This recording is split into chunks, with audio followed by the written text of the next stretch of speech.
Nous arrivons bientôt à la fin de notre parcours vers des mobilités décarbonées. Après plusieurs épisodes abordant des points spécifiques de la mobilité, prenons de nouveau un peu de recul.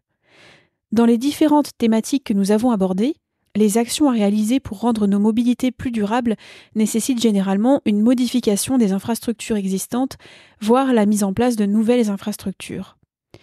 Or, toucher à ces infrastructures, cela veut dire aller modifier l'environnement dans lequel elles sont aménagées. Il est nécessaire de se poser la question des conséquences que vont avoir ces infrastructures sur un certain nombre de critères environnementaux qui vont au-delà de l'impact carbone. Pour aborder ce sujet, j'accueille Laurent Gagnepin, coordinateur scientifique et technique au service transport et mobilité de l'ADEME. Nous allons voir ensemble en quoi consiste la méthode empreinte projet développée par l'ADEME et son application pour les projets de mobilité, ainsi que l'intérêt pour les organisations et les territoires de s'approprier cette méthode. Bonne écoute!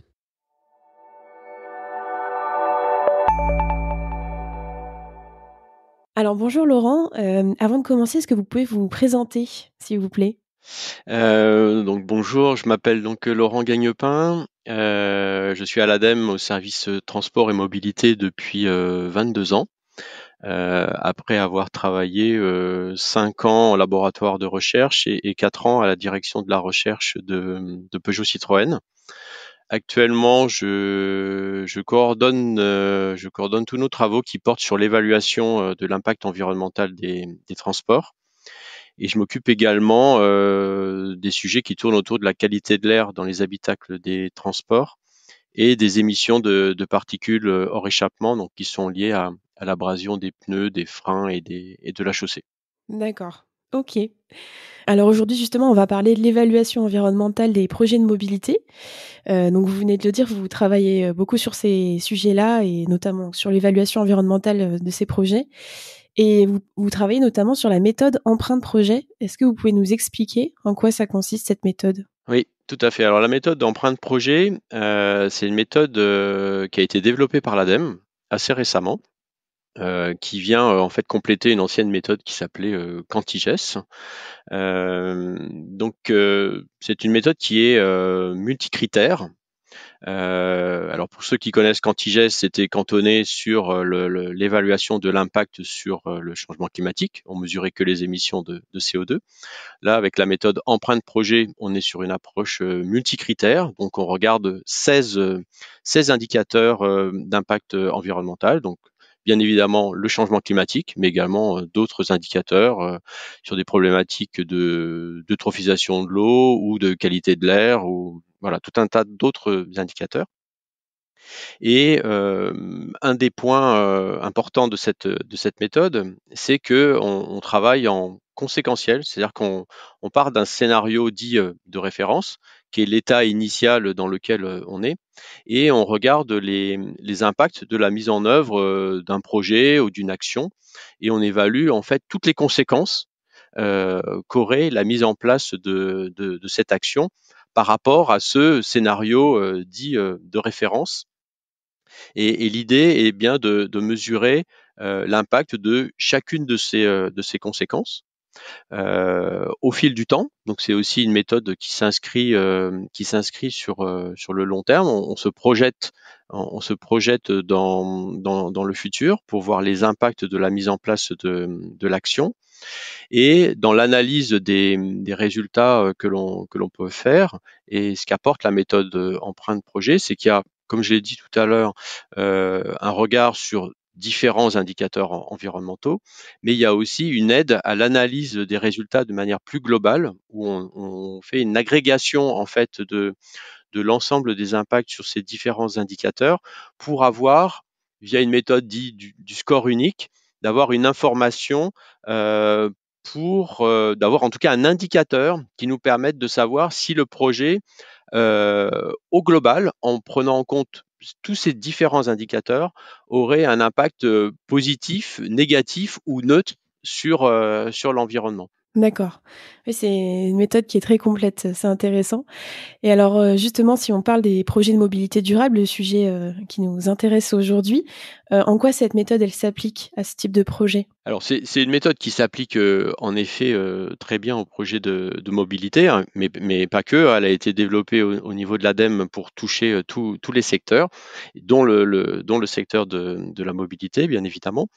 Alors l'idée, hem, que j'ai un petit peu abordée tout à l'heure, qui était de regarder toutes les conséquences, c'est déjà, lorsqu'on, met en place la méthode empreinte projet, c'est de construire ce qu'on appelle l'arbre des conséquences. Donc on évalue l'ensemble des conséquences qui sont liées à la mise en place de l'action. Et dans le cas de la mobilité, bah, très souvent, on a besoin quand même de prendre le temps de faire cet exercice-là parce que les sujets de mobilité sont des sujets très impactants à l'échelle d'un territoire. Et au travers de cet exercice qui est de quantifier, enfin plutôt d'identifier les différentes conséquences, on fait intervenir toutes les parties prenantes en fait d'un projet de mobilité. Donc c'est à la fois bah, les acteurs des collectivités, mais ça peut être aussi ceux qui vont mettre en œuvre l'action. En général, on touche aussi à la voirie, à un certain nombre d'infrastructures. Donc il y a tous les acteurs qui traitent de ces sujets-là. Et puis, bien évidemment, les utilisateurs finaux. Donc, il y a toutes ces parties prenantes qui sont sollicitées dans un travail collectif pour identifier toutes les conséquences. Et donc, dans les sujets de mobilité, c'est tout à fait pertinent parce que voilà, c'est des sujets qui sont vraiment multifactoriels et qui impactent plein de secteurs. Et donc, rien que cette mise en perspective de construction de toutes les conséquences est déjà en soi un premier exercice qui est très très dimensionnant par la suite pour ce projet de mobilité. Donc ça, c'est le premier point qui est de bien identifier les conséquences. Et l'autre intérêt de la méthode, c'est qu'on s'inscrit sur le temps long, c'est qu'on regarde les conséquences sur un horizon, un pas de temps qui peut aller. En fait, on le définit en fonction des projets, mais on peut se projeter sur 5 ans, voire sur 10 ans.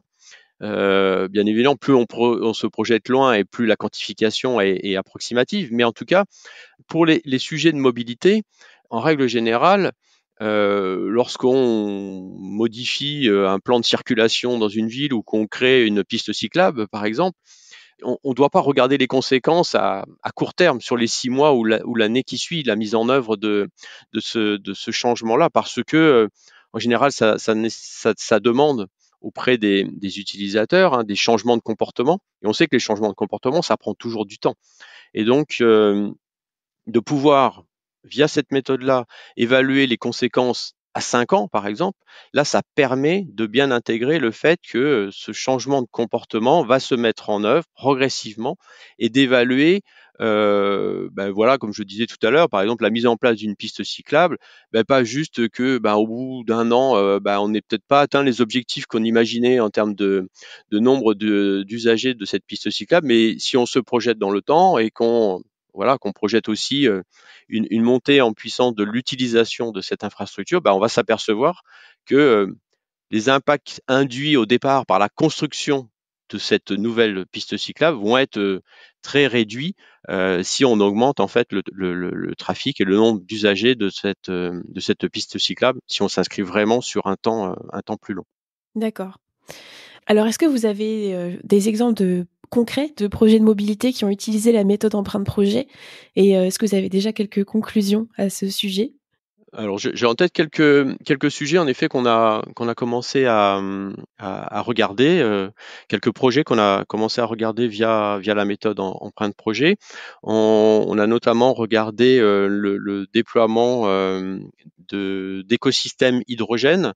Heu, Derrière le mot écosystème hydrogène, il faut entendre à la fois l'unité de production, puis de distribution de l'hydrogène et son utilisation, alors dans un cadre de mobilité. donc production d'hydrogène et utilisation de l'hydrogène pour des véhicules, allant de véhicules utilitaires légers en passant par des bus ou des camions ou des bennes à ordures ménagères.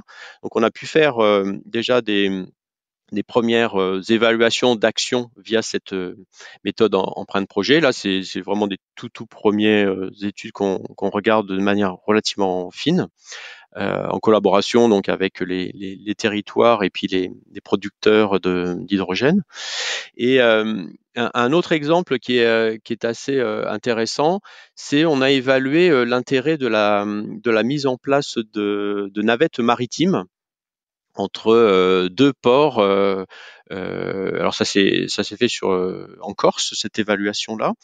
Et l'idée, donc le projet, c'est la mise en place de navettes maritimes pour réduire en fait le trafic routier entre deux villes portuaires en Corse. La méthode a été appliquée avant la mise en œuvre du projet. Donc on a travaillé ex ante à partir des données du projet. Donc initialement, l'idée était de mettre en place des navettes maritimes de plutôt petite capacité, d'une douzaine de personnes. Et on s'est aperçu que avec ce type de navette, on n'arrivait pas à un bilan global positif. On était plutôt sur un résultat assez neutre. Et en revanche, si on passait sur des navettes maritimes de plus forte capacité, entre 50 et voire même une centaine de personnes, là, on arrivait à avoir un bilan environnemental positif. Parce que on amenait en fait plus de personnes, on faisait un transfert modal de beaucoup plus de personnes qui étaient utilisateurs de leur voiture, entre autres, et vers le maritime, et ça rentabilisait beaucoup plus d'un point de vue environnemental l'investissement vers les navettes maritimes.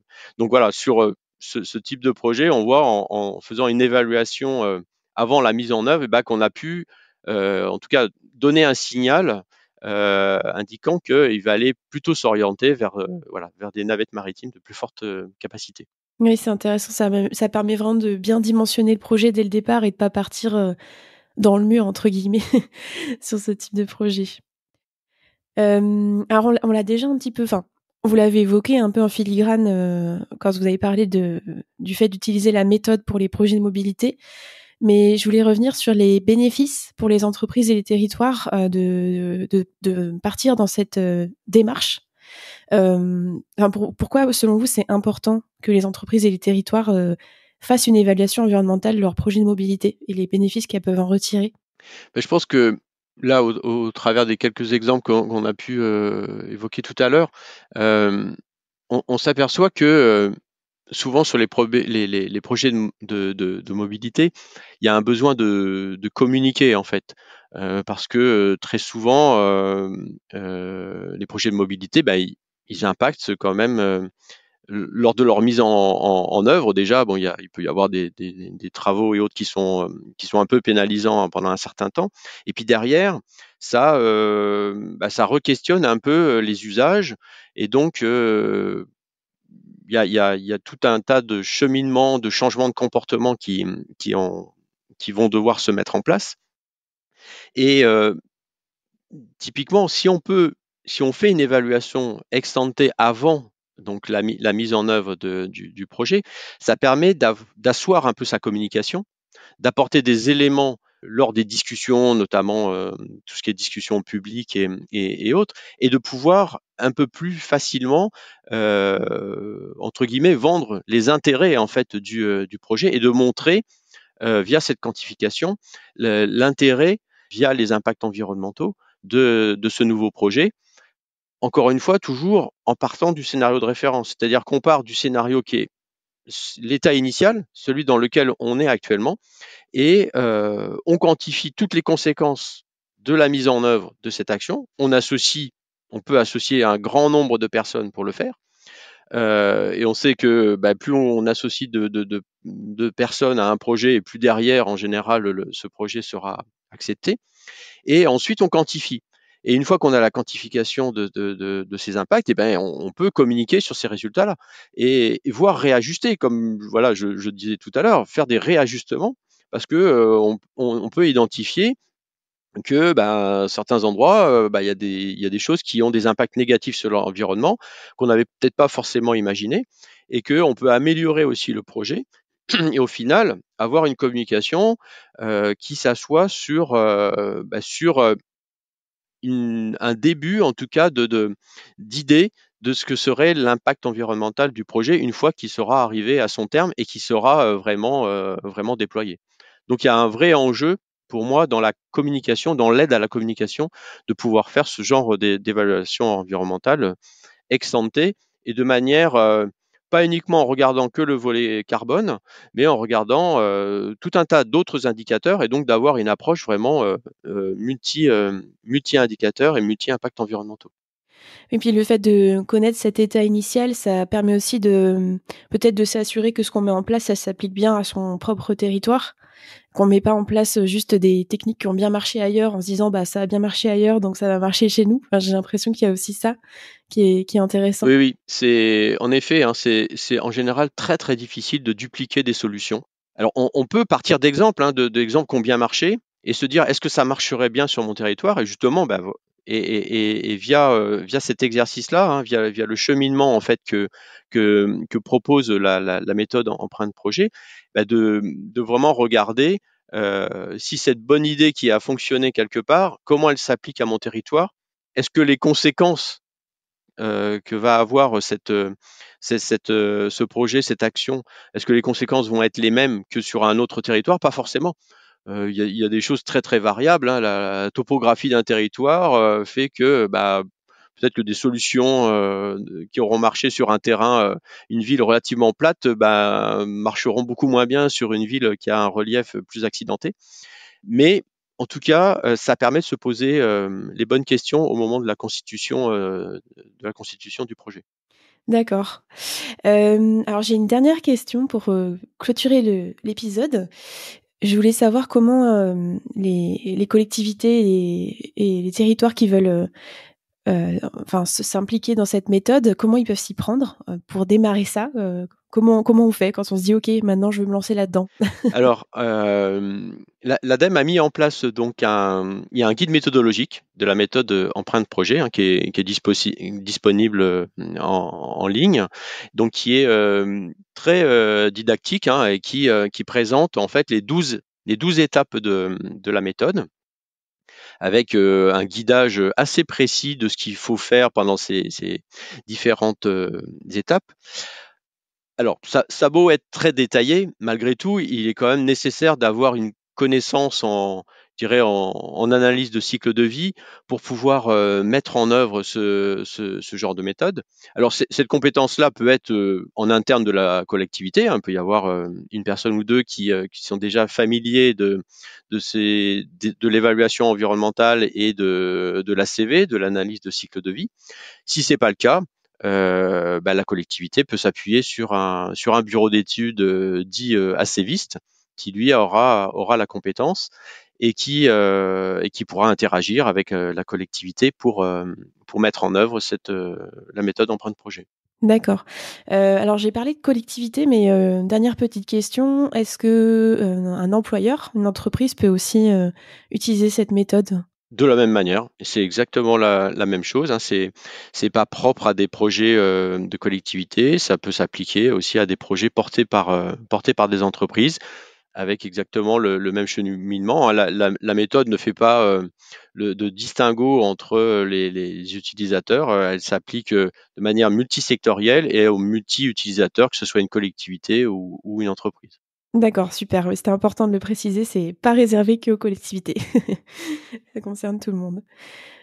Merci beaucoup Laurent pour cet éclairage sur la méthode empreinte projet et sur l'évaluation environnementale des projets de mobilité. Je vous souhaite une bonne continuation et puis j'espère que beaucoup d'entreprises et de collectivités se lanceront. Ok, merci beaucoup.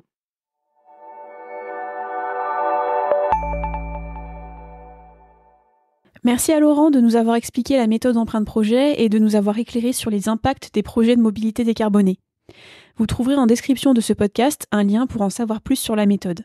À bientôt!